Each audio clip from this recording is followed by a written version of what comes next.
Le 6 janvier, les obsèques de la chanteuse Linda de Souza ont été célébrées en l'église Saint-Gervais-Saint-Protais à Gisors, dans l'Eure.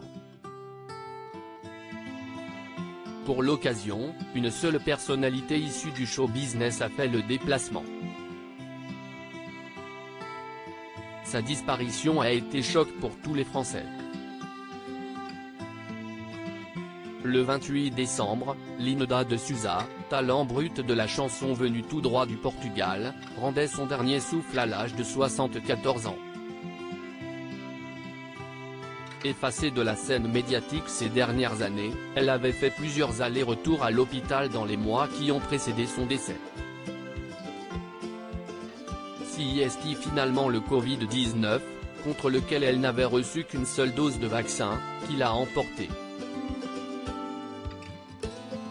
Hospitalisée très tôt dans la matinée à l'hôpital de Gisors, elle a succombé à une insuffisance respiratoire. La faute, selon son agent Fabien Lecoeuvre, à une hospitalisation trop tardive. Elle était malheureusement malade depuis quelques semaines, quelques mois.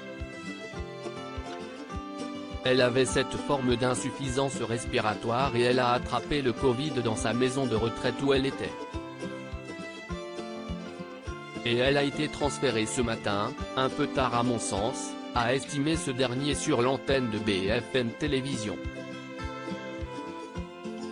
La dernière volonté de Linda de Souza respectée moins d'une semaine après le décès de Linda de Souza, le 6 janvier plus précisément, ses obsèques ont été célébrées en l'église Saint-Gervais-Saint-Protais à Gisors, dans l'Eure, la ville même où elle a rendu son dernier souffle.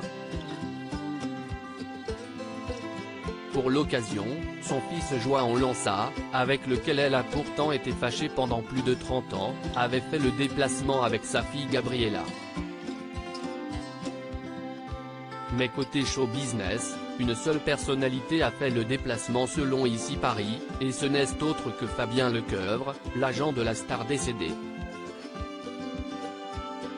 Il faut dire que Linda de Souza s'était fortement éloignée des projecteurs dans les dernières années de sa vie. Bien que peu nombreux, ses proches présents ont toutefois tenu à respecter sa dernière volonté pour honorer sa mémoire, celle de venir les mains remplies d'œillets rouges, symbole de la révolution portugaise de 1974, les fleurs préférées de Linda de Souza. Partir en paix, inondée de l'amour des siens, CIST tout ce qu'espérait la chanteuse pour ses adieux au monde.